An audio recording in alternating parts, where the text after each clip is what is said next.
everyone, it's Scooby, and this is Lake of Voices. It is supposed to be a horror game, and I'm hoping that it lives up to that because it's October, and getting scared, especially in October, is always fun. So, let's get into this and see how it goes. My grip on my lantern tightens as the fog around us thickens. While the forest in the area are relatively safe compared to Sinlos, I can't help but feel my hair stand on end the further we get. My free hand fingers the hilt of my sword, something akin to a nervous reflex. Have you seen it before?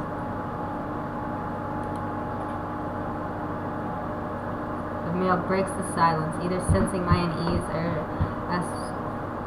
assuaging his own. I hope it's the latter. I haven't. I've had no reason to go near this cursed lake until now. What of you? Yes, what of you? Why are you here? The male scratches his chin casually, as though I asked what his favorite food is. I traveled a long way around it once before. Not so pleasant. Something about it just frays your nerves. Although, even being near it is enough.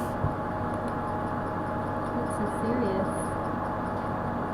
So I'm not the only one who feels it. A sense of relief hits me, but not enough to undo the buzzing of anxiety. The lake, Sinlos, must try their best to avoid it all their lives. The hundreds who died attempting to cross its unearthly black water, dragged to death by the creatures lurking within, aren't a secret. No wonder you were assigned this mission.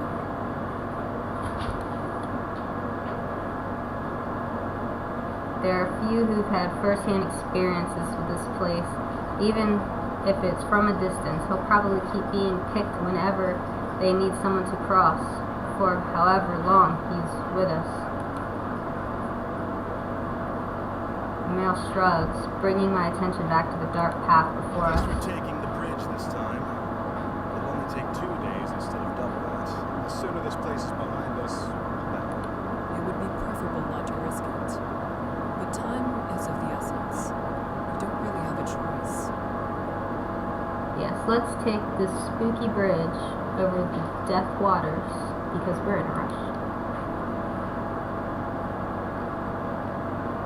One of our allied villages, Hemmer, is being harassed by brigadiers, a band of ruffians. We don't have many guards to send as an assist, only Vimeo and myself. The least we can do is arrive before we're too late to be of any use. These kinds of squabbles happen often, but we have to put down lest they turn into a blood grudge or all-out war. The last we heard, neither option was that far off. I can also see why they chose you to come out here. Twice. I glance at Emil, an eyebrow raised.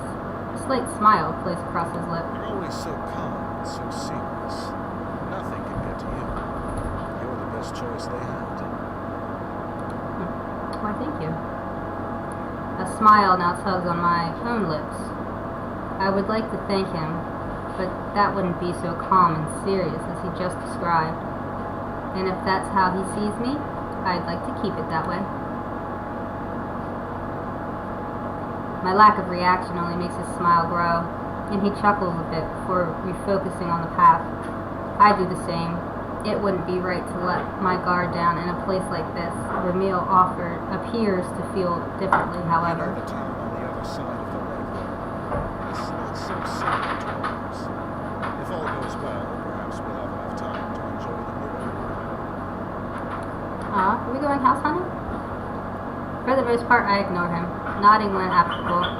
Ramil is a talkative sort, and if chatting helps keep his worries down and his sword hand ready, I have no complaints.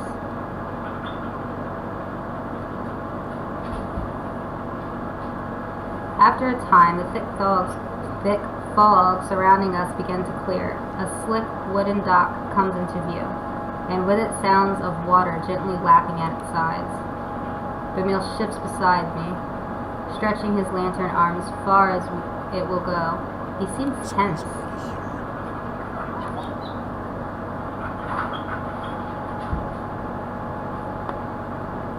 A young woman stands by the dock, eyeing us wearily. Does she intend to cross tonight? Evidently she has the same question. As we step up next to her, it's clear she isn't simply passing by. She's waiting.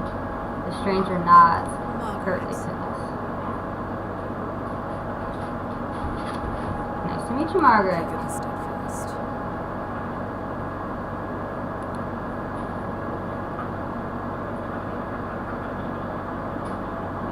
It's a wonderful introduction.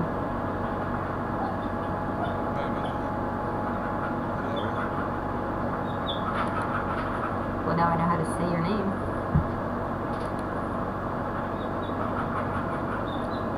There's a stuffy silence. Margaret turns to gaze out across the lake, expression unclear, with not much to say. Emily and I do the same. From here, the black surface of the lake looks disarmingly calm. Wind rushes across its surface, a sound like whispering. Though perhaps it actually is whispering. I concentrate, trying to place the difference, searching for breaks in rhythm. After a few seconds, I feel foolish. It doesn't matter what the noise is, whether I hear them or not. We're not alone. The Nixie are out there. A feeling that I can't quite shake tells me they've already noticed a little group of people on their shores. It feels hostile. My stomach sinks, and I instead address Bameli. I already forgot how to say it.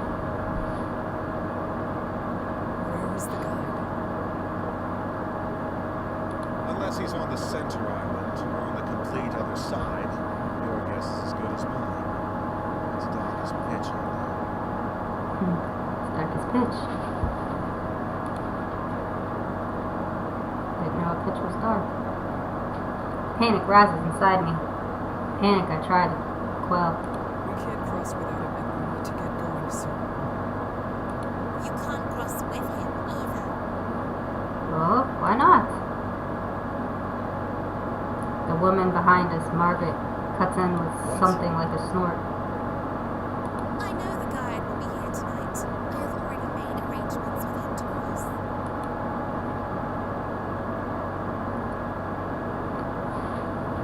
Millie and I share a look. The woman seems haughty and willing to put up a fuss. I have his word he'll take me today. It would be wiser for the two of you to begin the trip around if you're really in such a hurry. Or you can make camp here and wait for him to make the trip back if you prefer. I don't need to turn my attention to Millie to know he's riled up. I step in front before he can say anything rash. Say something rash. My companion and I must begin the trip tonight. Why can't you all travel together? One big happy family. Margaret is unimpressed and opens her mouth to argue further. We'll wait for the guide to arrive before coming to a conclusion about any of this. Pictures. She clamps her mouth shut, then lets out a sigh. You can do as you like. With that matter tentatively settled, Familia moves away. His fingers begin to tap loudly against the top of his hilt.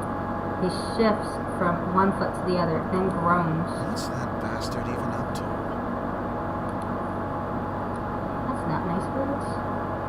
I almost visibly start, but manage to restrain myself. He probably doesn't know any better. I'm sure of that. It's not worth mentioning. With a mouth like that, you shouldn't even have the right to ask the guide to take you across. Ask. How ludicrous. He's faced far worse than a bit of foul language. Do you know anything that's happened with this lake? I like her I accent. know enough.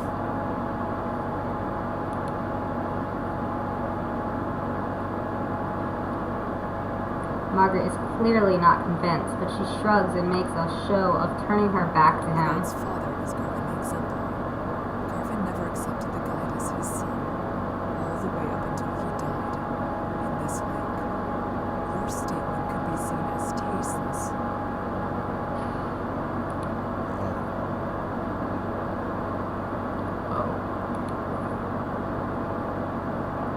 Melly rubs the back of his neck, his face My regretful. apologies to the guide. I didn't mean it that way. I never knew about his... that. Oh, so it's offensive because the guide really was a bastard. That makes sense. Took me a minute, but I got it. The smile spreads across my face, one I quickly wipe away.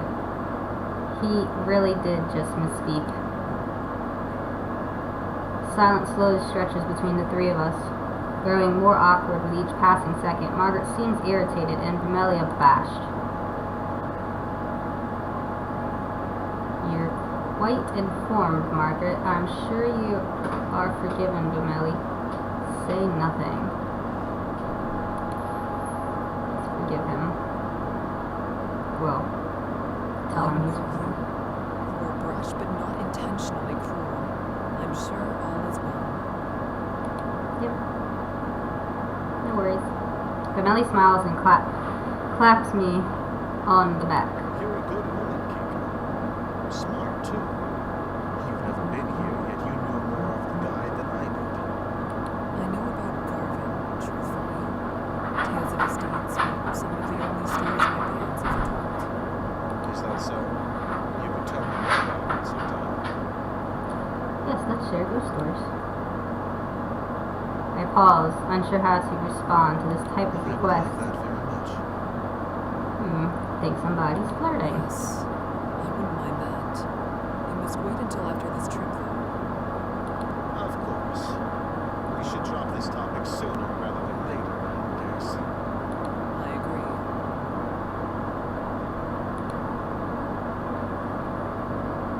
Even if there's no harm meant, hearing someone mention Garvin is probably difficult for the guide, no matter what the circumstances.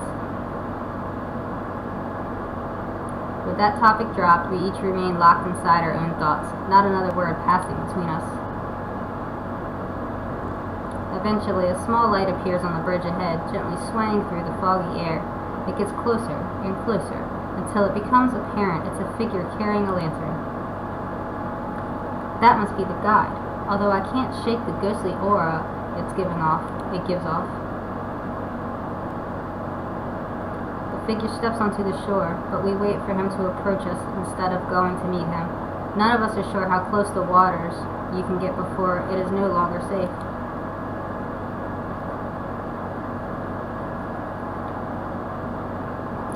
He stops in front of us and simply stares. Are you the guide of Seamus? The man nods. He has a sharp face and weary Well, eyes. that's grand. We would like an escort across the lake. Bemelli mentions to the two of us, and Margaret approaches, a strange smile on her face. It's good to see you again. I'm ready to cross, as we've agreed upon. The guide turns to face her as well, face remaining unchanged. It must not be a lie. He would have said something otherwise. She really does have the preference to travel with him. That's Is a there problem. a way we can begin the trip tonight? Yes, I will allow all three of you to go. With that many, at least one will die before we reach the other side. I furrow my brow. It's a disturbing addendum, and one offered with little emotion attached. Bemelli glares back, asking without asking what we're supposed to do with that with such circumstances. The sentence hangs in the air, the second half unspoken. If you want to live. We don't have time for that. There are people counting on us for protection. Why does she need to My go? face is itchy.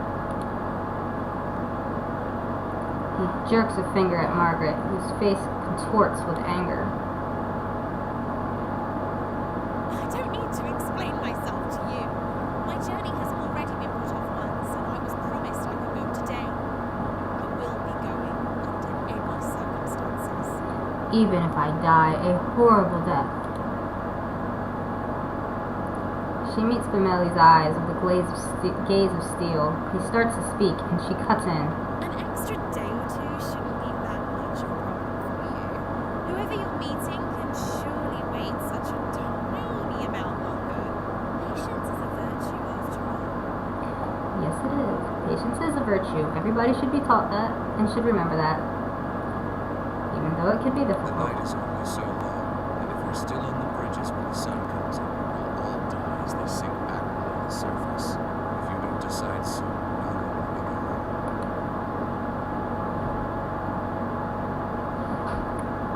The guide is dispassionate, stoic. I would almost feel something wrong with him if I didn't share the trait myself.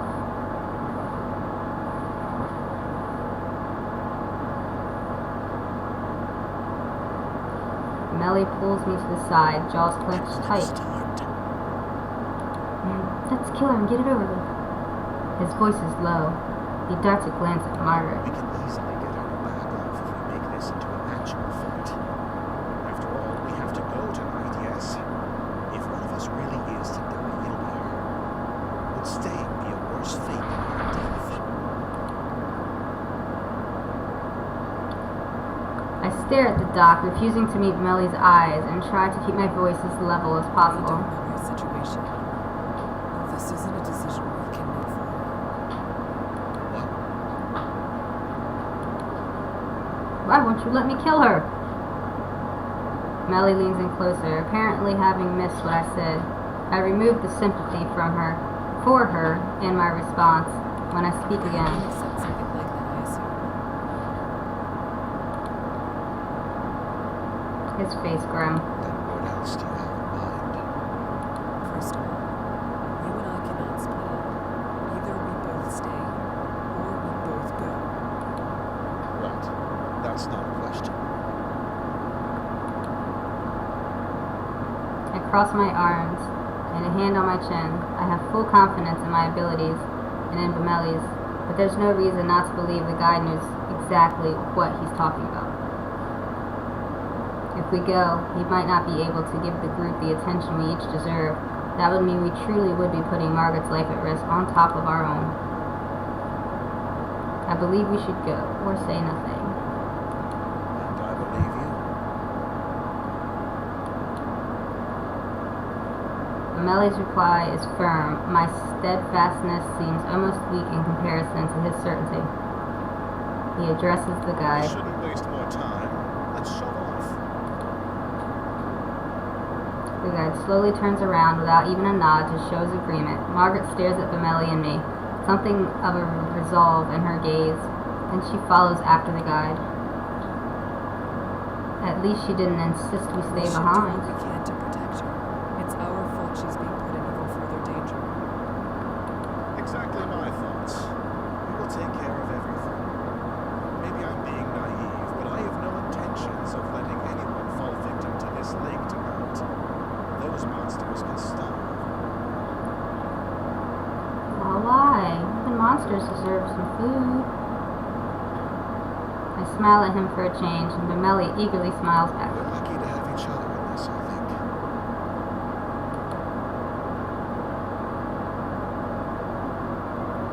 He turns to follow the others across.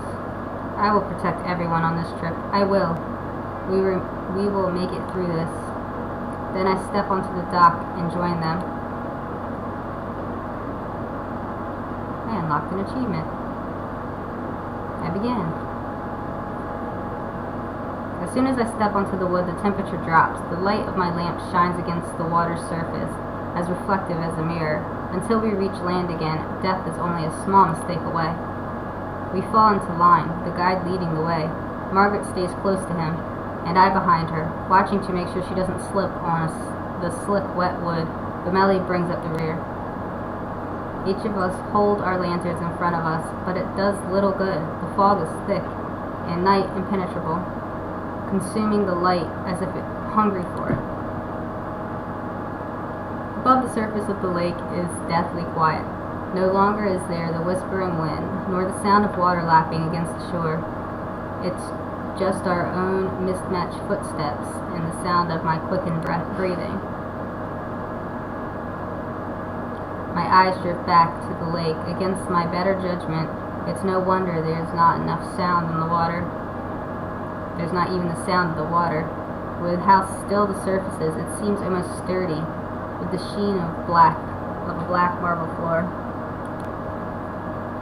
I've heard rumors the water of Sinlos is heavier, more difficult to disturb than natural water, that just the weight of its oppressive cling is enough to keep someone down, even without them. Something even darker than the abyss of the lake flickers just below the surface, or at least I think it does. I turn my gaze to Margaret's back. It's better to stay focused. Fall back a bit. Following me too closely. Hold on. I forgot I still had the fan on. I turned it off. Oh, it was making my face itch. Okay. The guide is looking over his shoulder, addressing Margaret. Sorry. If someone gets pulled into the lake, they'll instinctively reach for anything to hold on to. Do not let that be you. Margaret's shoulders rise, and she nods with great I seriousness. understand. Thank you for the advice. He ignores her Speak gratitude. amongst yourselves if you so choose, as long as you pay attention to where you're going. There is no more than listening to the sounds of the If there's anything at all, it will only be Nixie trying to set you on edge. All right. Then, could you tell us your name? You didn't have a chance to properly introduce yourself, and I've only heard you being referred to as the guide. I don't have a name. I was just thinking that too. No one named him. That's so sad. He's facing the front again, his voice as expressionless as before. I have no way of guessing how he feels as he says this. It's probably not something he wishes to talk about. However, there was something else I wanted to say, so changing the subject is not difficult. Thank you for allowing us to join you. Margaret shrugs non-committally. It wasn't exactly up to me. The guide said he would take you. She hesitates, and then she looks tentatively over her shoulder at me. Thank you for saying that. It's appreciated. Bemele and I will do our best to be an asset on this trip, rather than a burden. That's nice. I'm not afraid to be out here, though. Still, at least with your training, you should be able to take care of yourselves.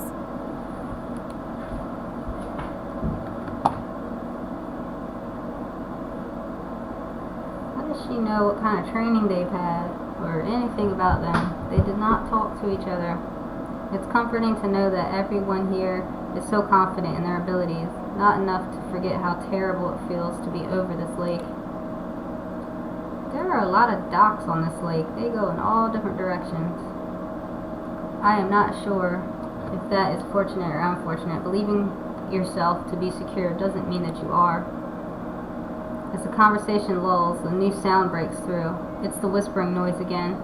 It's the chatter of inhuman voices, and this time coming from all around us. Taking care of yourself is exactly what you need to do. The guide is speaking again, except louder, as if to cover the oh my god. Nixie's voices with his own. Got it. Work to survive at all costs, and hope that everyone around you has enough sense to do the same. That's the only way you'll make it to the other side. Margaret nods in response, but I hear a grunt from behind me. Groups tend to go further when they work together to achieve the same goal. Teamwork. The guy doesn't say anything in response to Bemele's grumbling either. I'm not sure whether he didn't hear Bemele or whether he just didn't feel the statements made this far are worthy of addressing. I have a feeling it's the latter. Which means He just doesn't want to hear your bullshit, and is not going to argue with you about it. We go around a large bend in the bridge, part of it forking off to another way.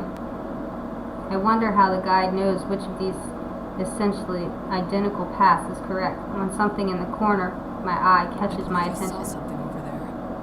Keep walking. No need to worry. The guide's voice is calm and level. I decide against pressing the issue, not wanting to set everyone even more on What did edge. he say? Perhaps not wanting the conversation to be caught by the guide, he speaks softly, though I couldn't quite hear him because of it. Oh. Hi. God. Look gross. Took my eyes off Margaret ahead for a moment. Okay. I took my eyes off Margaret ahead for a moment to explain it to Bemelli, and stopped dead in my tracks. Only one word was able to escape me in my stunned state. Behind.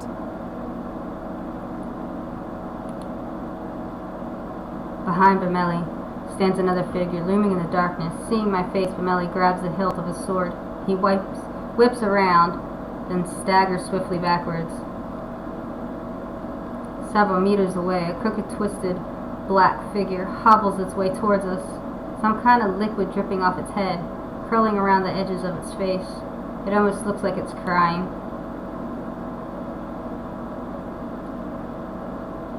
Bemelli backs up until he's standing beside me. The figure continues its slow advance, head jerking from one angle to another. What on earth? It's one of them.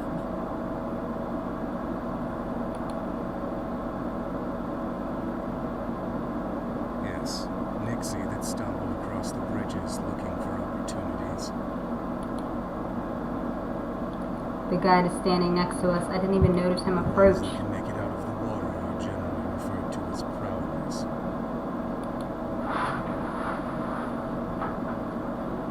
I had no idea things like that were out here. Is that what Kika saw down the other path?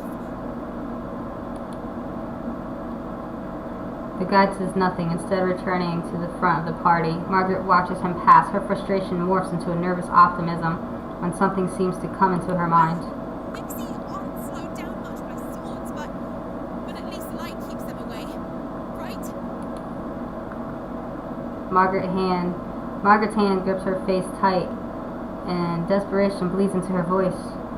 I bite the inside of my lip. Direct light will force it to return to the lake. However, it'll try to drag the light, or you, down with it before it goes. That's comforting. Instinctively, I reach for the hilt of my sword, despite the fact that it would do little to protect me. The prowler is getting closer, jerking forward, stopping, then resuming its slow advance. Okay.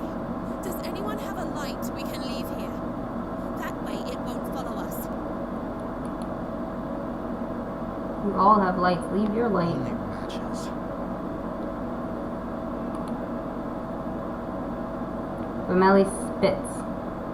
He's the one bringing up the rear, so he's the most likely to be in danger if it keeps following. The guide, however, Don't moves forget forward. it's there. Don't let your guard down, and don't get left behind.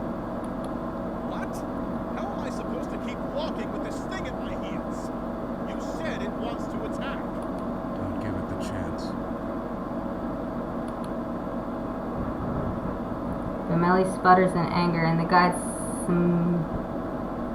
summarily ignores him. I solidly grab hold of Bemelli's upper arm. I'll lead you like this, and you can keep your focus solely on the prowler. Make sure it doesn't get too close. Yes, walk backwards so you can trip and fall into the water.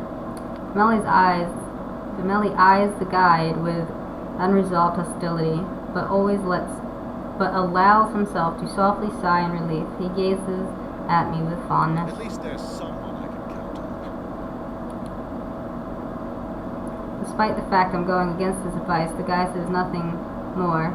It's clear now he doesn't give a damn what we end up doing. Some part of me is glad for that.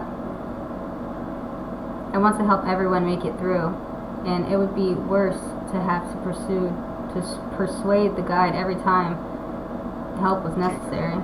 Thank you. Bameli places a gentle hand on my shoulder. Place my hand over his, or nod seriously. Nod seriously. Bameli's face hardens in return. He moves his free arm down. I fully link his arm with mine, and now we're properly settled. Look forward. Margaret is following the guide with some reluctance, turning back every so often to check on us. I wave my lantern to signal we're catching up. Margaret returns her head to the front and quickens her pace. With a tug on Bameli, we start to follow them.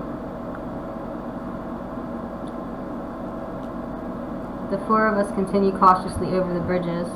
Only this time the wet, squishy footsteps of the prowler join the sound of our own.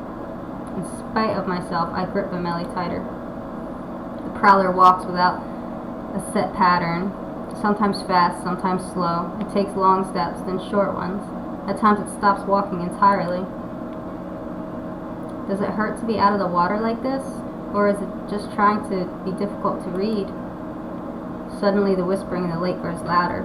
I steel myself, trying not to let it get to me.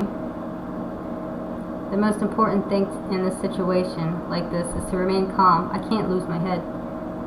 Then, all at once, I notice the guide and Margaret have come to a halt. They're stopping.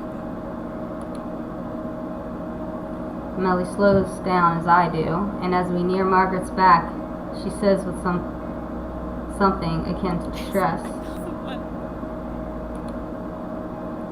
I tug on Bameli and he understands. We draw up close to Margaret, ready to protect her, if need be, but the guide holds out a hand. Don't get any closer. Just over his shoulder, I see another prowler stumbling towards us with liquid dripping from its eyes. The guide's hand turns over in the air, palms up. Give me a lantern. We'll throw it. Margaret extends her own with a trembling hand when Bameli speaks instead, his back still If you turned. have to take someone's, take mine. Yes, an extra light won't do as much good when we're standing this close together. Margaret takes Bameli's lantern from him, guarded relief displayed on her features. Thank you.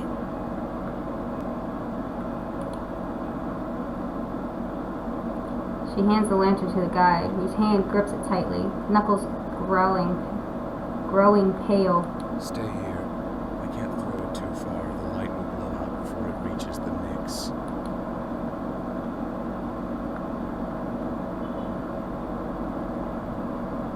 He steps closer to the monster, his movements light and confident. As he nears, the prowler starts to back away. Is it only approaching light that makes it retreat? Are they afraid of him? The guide is far enough away from us that the fog is partially obscuring him, hiding his movements. The voices from the lake grow louder and louder. Water suddenly begins to splash across the lake, in the distance and onto the edges of the bridge. They want him to mess up. I notice how tense I am. I don't notice how tense I am until Bameli eases my grasp on his arm. Then, suddenly, the guide takes multiple long and fast strides forward, throws the lantern, and jumps backwards to regain a long distance. There's a sharp hiss and then a deep splash, and the voices of the Nixie grow quieter, not silent, but quieter. A sigh escapes me. The guide comes back We to should our keep group. going before it comes back. Glance at Bameli and realize he, too, is looking relieved, the guide before us. And then I see it. The first prowler is still there. It's right there. Pull Bameli forward.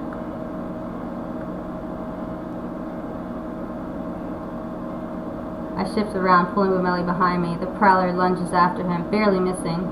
Bemelli. But striking my lantern instead.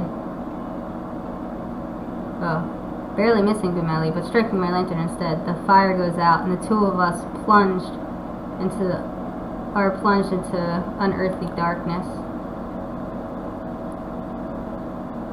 Then there's a slip splash. I realized the Nyx had retreated into the water. Somehow Bemelli and I are still standing. We're still here. Thank you.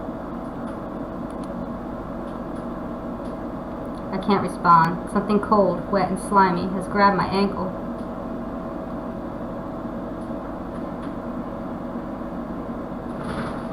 Oh, kick it! Shit! Get the fuck back!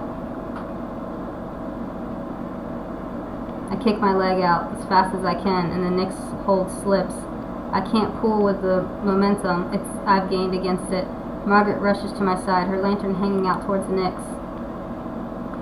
The light brushes its face. We see it for an instant, its eyes wide, and then it slides back into the smooth surface of the water.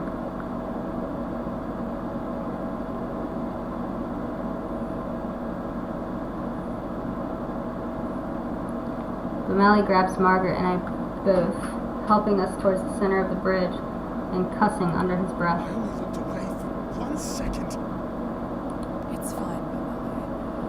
We're all fine. Are you actually alright?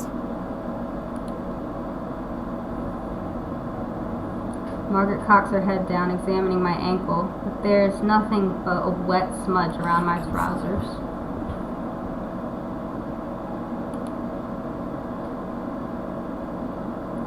I say that, though I don't actually want to let go of Bemelli. I need to, in order to relight our lantern and provide us actual safety. But I feel such a strong desire not to be alone in this moment. I shake my head roughly and let go of him, relighting the lantern as fast as I am able. Kika, thank you. Again. You saved my life. I won't let this happen again. Yes. Plan to this time. Yes. It would be good for all of us to pay more attention.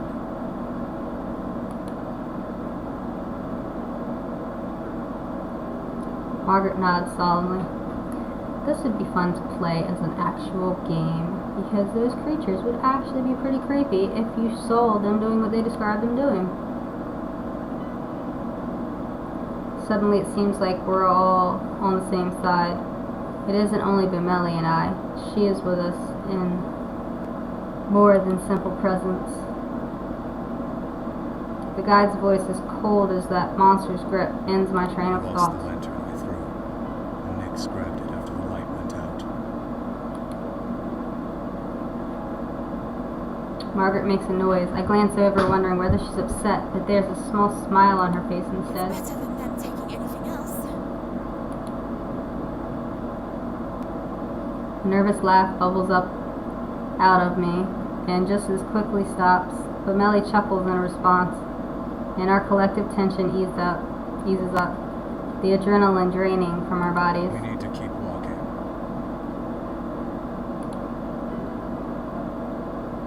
The guide starts down the bridge again, and we join him. I try to clamp down on the relief, the ease that wants to flood my head. It's not over. The prowler is gone, but so is Bemelli's You lantern. can stay near me, Bemelli, since your lantern is lost. I appreciate it.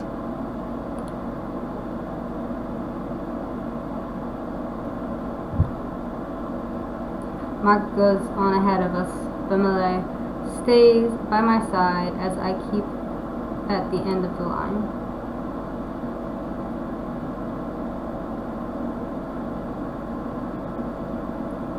The breath of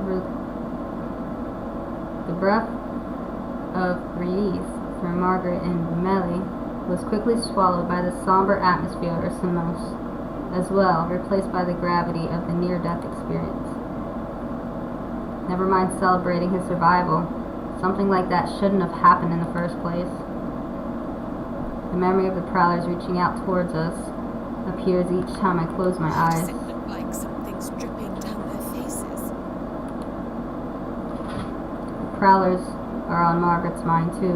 Looking at her pained expression, it's as though the moment of relief never existed at all. Me neither. Something's wrong with them, though. Yeah, They they're live in monsters. water. Air shouldn't be good for the things, but they want to drown humans so much they're willing to drag themselves around on land. It's not right. Of course it isn't. They're monsters. They likely do not understand even the concept of right and wrong. Well, I don't disagree that there's something very wrong about them. I truly, truly hope that's the last we'll see of the Prowlers. Something comes to her mind, causing Margaret to end her part of the conversation early. Since you two have to share a light, wouldn't it be safer to be in the middle? Margaret stops and waits for Vermelli and I to reach her position. That way, you'll catch the edges of my light and the guides, and it won't be so dangerous if Bamele loses his position momentarily. That's a very kind offer, Margaret. Vermelli's surprise is so apparent, I want to cover his face with my hands to stop him from insulting her. She merely smirks. I think Margaret may be surprised with herself, too. Vermelli returns to his usual shorty. As thoughtful as it is, I, at least, am fine with bringing up the rear. I'm used to keeping watch for monsters, and since there are two of us, I can pay attention to the back while Kika focuses ahead. It's not my light, though, Kika so I sounds shouldn't like a be the dog's one name. to decide what she should do with it. Margaret and Vermelli turn to look at me in unison. Seems like it's my decision. Neither of them are wrong. As for me, my goal is to protect everyone. I can't very well do that with Margaret following behind us. Being stuck in the middle of the group could also be dangerous depending on what circumstances we come across. Getting pincered by the enemy would be an almost sure death. Okay. No matter how experienced Babelli and I are, I wanted to make the decision. I would have made her walk in the back. I'm just here to get drug off. I just don't know what to expect from this bridge, and that makes things so much more difficult. I do get to choose. The current format has worked so far. I'd like to move up. So you're staying behind? Damn it. Took too long. Seems like it. Yes, I think we'll be good here. Didn't mean to do that. But really, Time went way Thank too you. fast. that was a very kind offer. Well, alright. Margaret respects our decision and trots ahead a bit to catch back up with the guide. He who has paid no mind to the entire affair. Y'all keep stopping and talking a lot. So, I don't want to sound like a child, but how much longer until we arrive at the halfway point? Are we there yet? Are we there yet? Are we there yet? Are we there yet? Margaret chuckles, reflecting the amusement I don't want to We still have vocalize. some ways to go. Damn.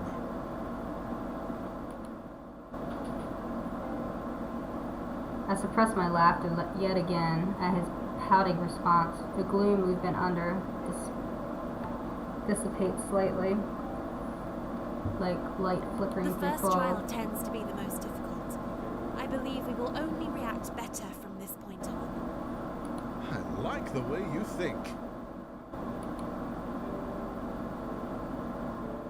Then gleam enters Vermelli's I eyes think and he Kiko grins. deserves a round of applause. But quick reflexes are owed the utmost appreciation. He leans softly into my shoulder, trying to get to me. Get me to what? It was indeed a sight. You're quite capable. Bemele was also a sight, but for very different Bemele. reasons. The way he froze with his mouth all agape was a laugh in itself. That's not nice. Emily shakes a fist at Margaret in mock anger and shoots me an affectionate You look. should know, she and I are usually on equal footing. The only reason you had footing at all is because she pulled you back. I think she's flirting with him. Benley laughs self-consciously, scratching his It's head. very true. You can always count on Kika. Keep my eyes steadily ahead, unsure of how I should respond. I'm pleased, almost grateful to hear what they think of me, but I don't know what I should say. It wouldn't seem pathetic. Instead, I contribute the best way I can. I keep my focus on the path ahead of us. Without a response from me, the conversation quickly dies out. Still, it eases my heart to be on such friendly terms with my companions. After some time, I notice Margaret isn't keeping up with the guide as much as she was before. I realize it because the guide has increased his pace. Margaret begins to jog in an effort to keep up with him, and Bemele and I do the same. Despite this, the guide keeps getting further away. We go faster and faster until suddenly we're full on sprinting across the slick wooden boards.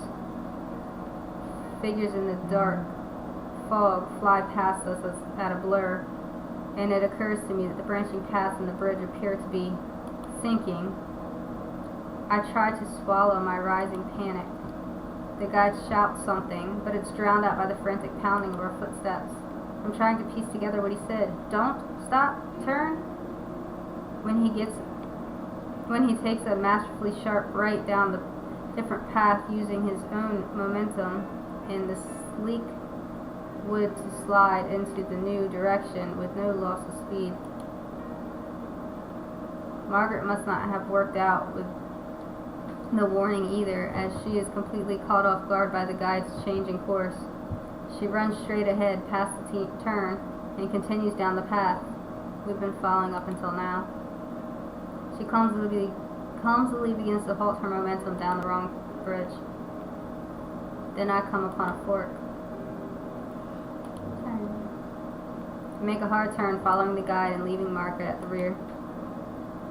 Bemele's footsteps stay as loud as they were before. He made the turn as close behind me as ever. Out of the corner of my eyes, I see Margaret turn to try to come back to us, only to have the bridge in front of her fall away. I slow down for a breath, feeling the impulse to turn back, but ignore it. There's no time. Margaret can make the jump, and then she'll rejoin us. I keep my eyes glued on the guide's back, ears perked for Margaret's footsteps approaching behind us. And then I hear it, a scream. I whip around, sliding to a stop. Margaret is sinking. The bridge she's on is sinking into the water. She's disappearing. She didn't jump. What are you doing? Margaret's head shoots up, her face drained of all color.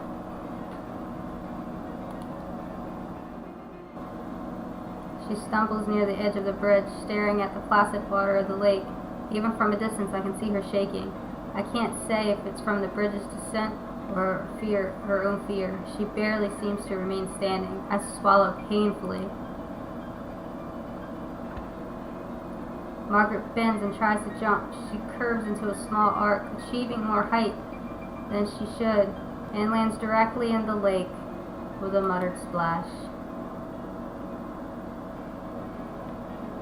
Emily starts behind me, but I grab beside me, but I grab his hand and pull. We start running again, leaving Margaret flailing in the water behind us. We don't need to watch this. We both know exactly what will happen to her now. Margaret's anguished cries pierce the night. Then the screaming stops. My legs grow weak. It isn't right, but I push myself to keep going. I got another achievement. Ineffability.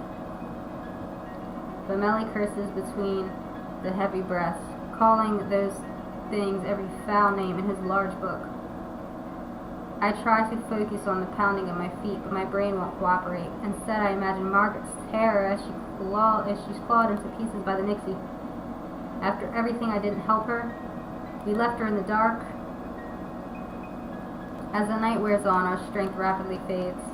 How much longer will this last? People have to rest sometime. Almost as if in response to my thought, the guide abruptly halts. I skid to a stop as well, sliding on the surface of the woods. Why did we stop? Vermelli's voice is tired, but his guard is up. The guide doesn't answer. He just stares at something slightly out of view. I step up to join him, following his gaze further down the path.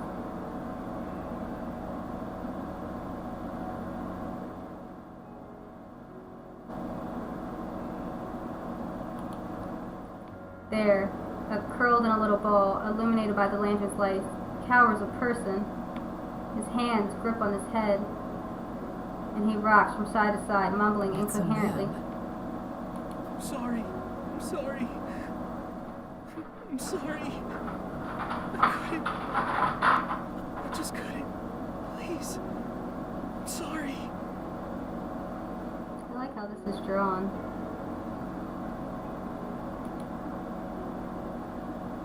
I'm stuck with an array of questions. What's going on? Why would he wander out onto this bridge on his own? Did he make it this far by himself?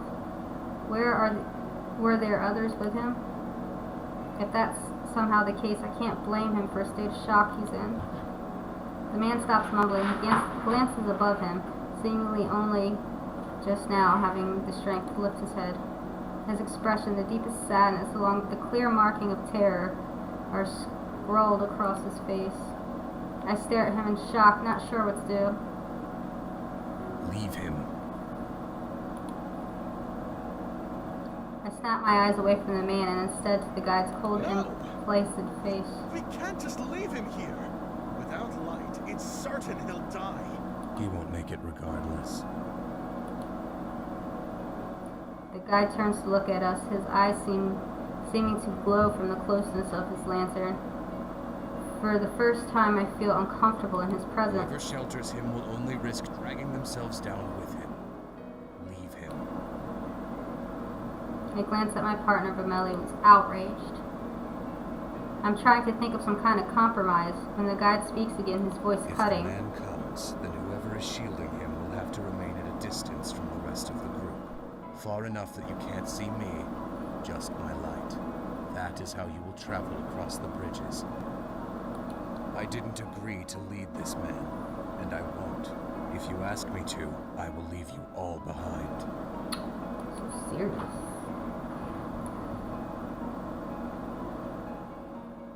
Adrenaline surges through my veins, and I tense up. It's a painful reminder that the guide isn't here to save our lives, but merely to show us the way. We're on our own. Vermelli and I frantically share more looks between each other, trying to communicate without words. Neither of us have the desire to speak and be the first to make the choice. I don't want to leave him there. Aww. The man is standing now, though still hunched with his arms wrapped around himself, as if expecting a blow. He stares at the ground rather than at us. Because of this, I'm having trouble reading his face. What exactly happened? Are you to him? well, stranger? Do you know where you are and why you're here? He glances up, not at me, but towards me, his eyes resting somewhere near my collarbone. I'm fine. You all can go on your way. Forget you even saw me here. That's absurd. You have no way to defend yourself. We can't leave you. Yes, I'm sure in your eyes I might not seem like much, but that's not exactly a fair shake. Maybe in a perfect world, every man would be as large as you. But that's not how things always go. Doesn't mean I'm defenseless. Aw, he's so cute.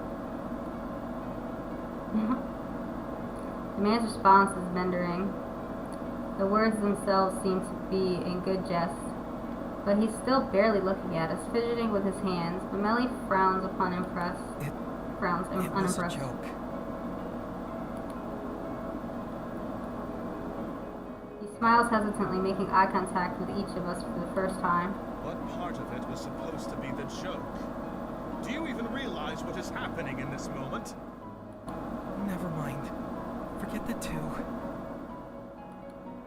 Point Oh, he's is, so awkward. I'm alright.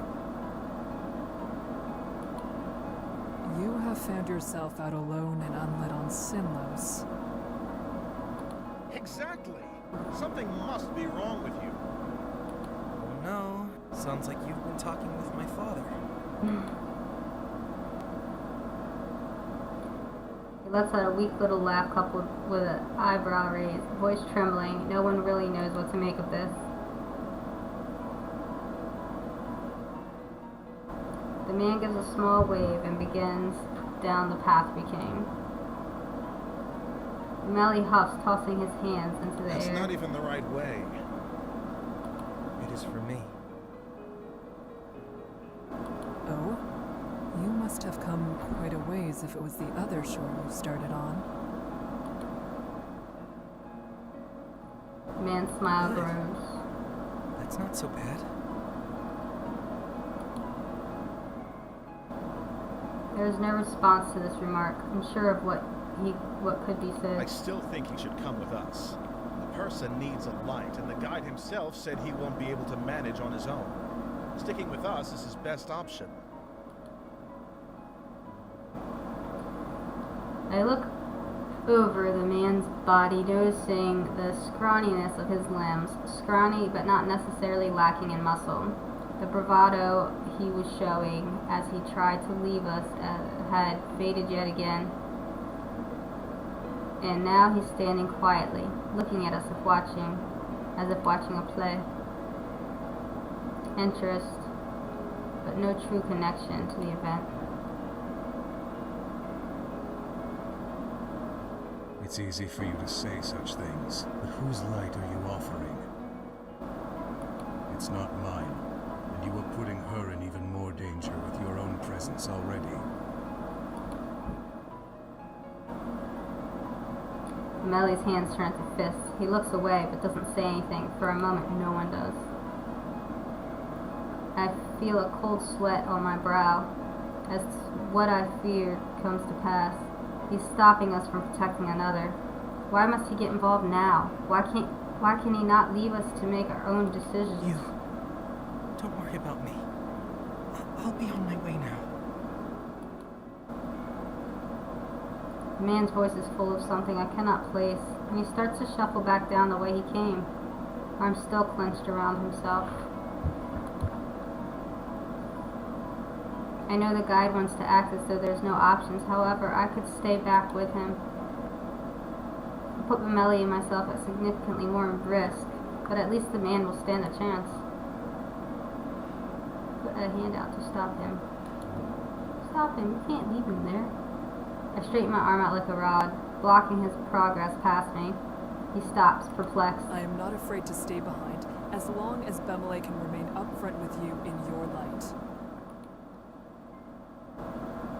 The guy doesn't say anything, doesn't even blink. Melly smiles sadly at me. One can always count on you, Kika. The man, meanwhile, stands with his mouth agape, truly and genuinely shocked. Well, what will it be? That is fine by me. I can stay on the fringes of your light.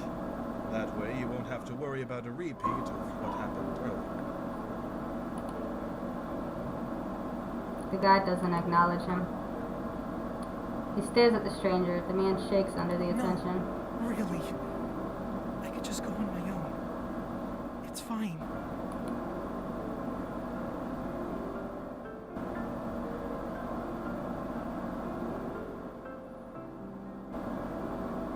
He's adorable with his red hair and green eyes.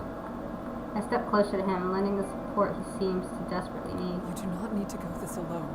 I will protect you. The man stares at me. I return his gaze, willing him to see my certainty. There need be no more blood spilled tonight. Slowly the fear melts off his face, replaced with something like resignation. Then he drops his gaze to the floor. Okay. All right.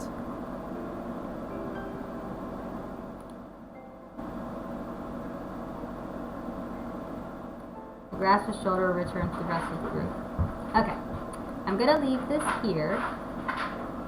I'm not sure what I think about this game yet. It's kind of getting interesting. So let's watch again tomorrow and see if it gets even more interesting and who else will die by these monsters. So thanks for watching, like and subscribe, and I will see you guys tomorrow. Bye!